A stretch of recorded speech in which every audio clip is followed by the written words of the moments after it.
Seorang petani di Retriever, Tennessee, Amerika Serikat yang bernama John Bell melihat makhluk aneh di ladang jagungnya pada tahun 1817. Makhluk itu tampak seperti seekor anjing berkepala kelinci, tapi kelinci itu menghilang saat dia menembaknya. John kemudian membiarkannya begitu saja.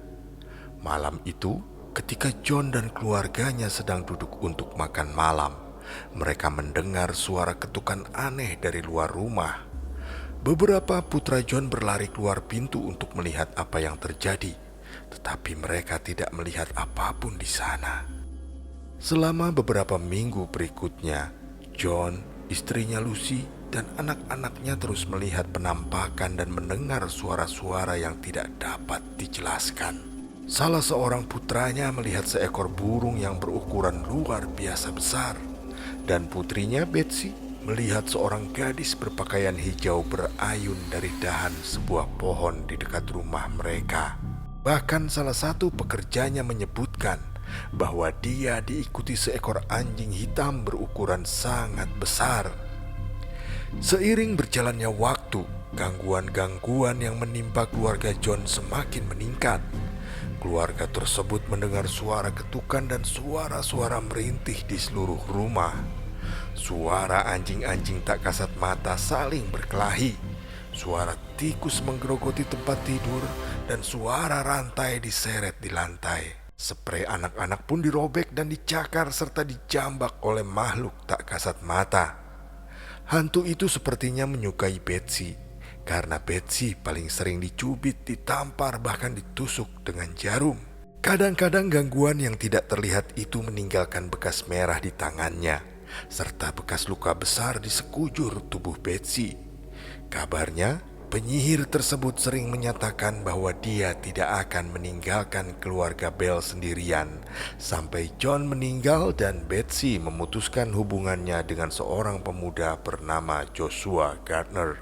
Ketika John menceritakan kejadian tersebut kepada seorang temannya yang bernama James Johnston, pria tersebut kemudian menginap beberapa malam di peternakan Bell dan memastikan bahwa ada semacam roh yang sepertinya meneror keluarga tersebut. Beberapa orang menyatakan bahwa penyihir lonceng adalah roh yang diganggu ketika keluarga John membangun pertanian mereka di kuburan penduduk asli Amerika. Yang lain mengatakan bahwa keluarga Bell pernah bertanya kepada hantu itu tentang siapa dirinya, dan dia menjawab bahwa dia adalah penyihir Kate Batts, tetangga eksentrik yang dikenal suka mengarang cerita untuk menarik perhatian. Terlepas dari mana hantu itu berasal, berita tentang roh jahat mulai menyebar, dan rumah tersebut segera menjadi semacam objek wisata. Orang-orang melakukan perjalanan dari luar kota untuk menyaksikan sendiri ulah hantu penyihir itu. Bahkan calon presiden Amerika Serikat Andrew Jackson diduga pernah mengunjungi Bells. Jenderal Andrew Jackson saat itu mendengar cerita tentang penyihir lonceng dan memutuskan untuk menyelidikinya sendiri pada tahun 1819. Beberapa orang percaya dia memiliki properti di daerah itu dan mampir ke peternakan Bell. Dan yang lainnya mengatakan 3 putra John Bell pernah bertempur di bawah pimpinannya pada pertempuran New Orleans. Jadi dia ingin mengunjungi mereka dan menawarkan bantuannya.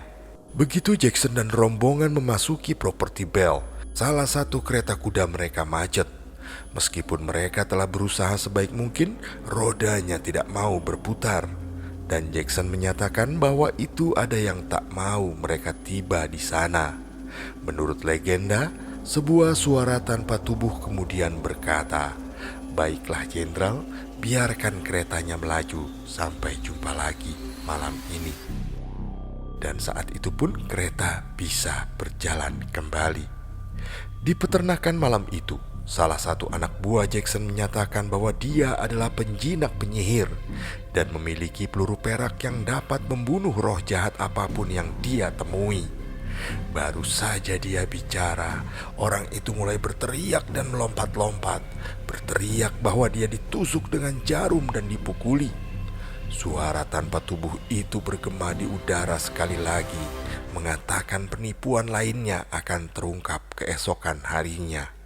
Anak buah Jackson langsung memohon untuk pergi, tetapi sang jenderal meyakinkan mereka untuk tetap tinggal setidaknya selama 1 malam di situ. Tidak jelas kemudian apa yang terjadi di malam itu. Namun penduduk desa melihat Andrew Jackson melaju keluar desa tersebut keesokan paginya dan berkata, "Saya lebih suka melawan Inggris di New Orleans daripada melawan penyihir di rumah Bell." Sepertinya sang jenderal ketakutan, mungkin karena ulah penyihir itu. Tapi apapun yang dilakukan penyihir itu untuk menakut-nakuti jenderal yang keras kepala itu, tidak ada apa-apanya dibanding dengan apa yang diyakini banyak orang dilakukannya terhadap keluarga John Bell. Dari tahun 1817 hingga tahun 1820, penyihir lonceng terus menghantui peternakan Bell. Roh tersebut konon berbicara kepada keluarga Bell dan pengunjung dari seluruh negeri tentang masa lalu dan masa depan. Dan dia sangat ahli dalam Alkitab. Dia bahkan pernah mengutip kata demi kata dari 2 buah khotbah yang berbeda yang disampaikan pada waktu yang sama dari jarak 13 mil. Penyihir itu mulai menyebut nama Kate. Dia mengaku sebagai penyihir Kate Bates. Dialah yang melakukan gangguan terhadap John Bell dan keluarganya, terutama pada Betsy. Penyihir itu sepertinya menyukai istri John, yaitu Lucy. Dia dilaporkan pernah membawakan buah segar ketika Lucy sakit dan sering memujinya. Ketika tahun-tahun berlalu dan hantu terus berlanjut, John Bell mulai mengalami gangguan otot yang aneh di sekitar wajahnya, yang kemudian menjadi sakit kepala hebat dan juga kejang. Kemudian pada bulan Desember 1820, John tiba-tiba mengalami koma. Serta keesokan harinya, 20 Desember 1820, John pun meninggal. Anehnya keluarganya menemukan botol misterius berisi cairan berwarna gelap di lemari dapur yang belum pernah ada sebelumnya.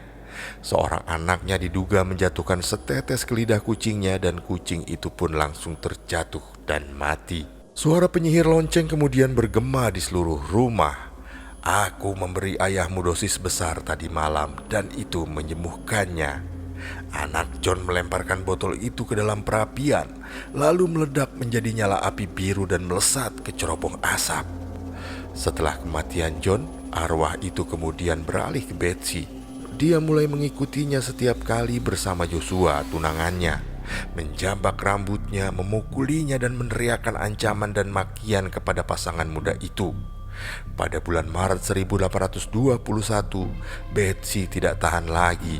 Dia memutuskan pertunangannya dengan Joshua dan penyihir lonceng tiba-tiba menghilang. Arwah tersebut diduga mengunjungi Lucy dan memberitahunya bahwa dia akan pergi, tapi dia akan kembali dalam 7 tahun. Dan benar saja, pada tahun 1828, penyihir lonceng muncul kembali di hadapan anak John dan tinggal selama 3 hari. Dia berbicara dengannya tentang masa lalu, masa kini, dan juga masa depan. Dia bahkan dikabarkan membuat prediksi tentang perang saudara yang masih akan terjadi 30 tahun lagi.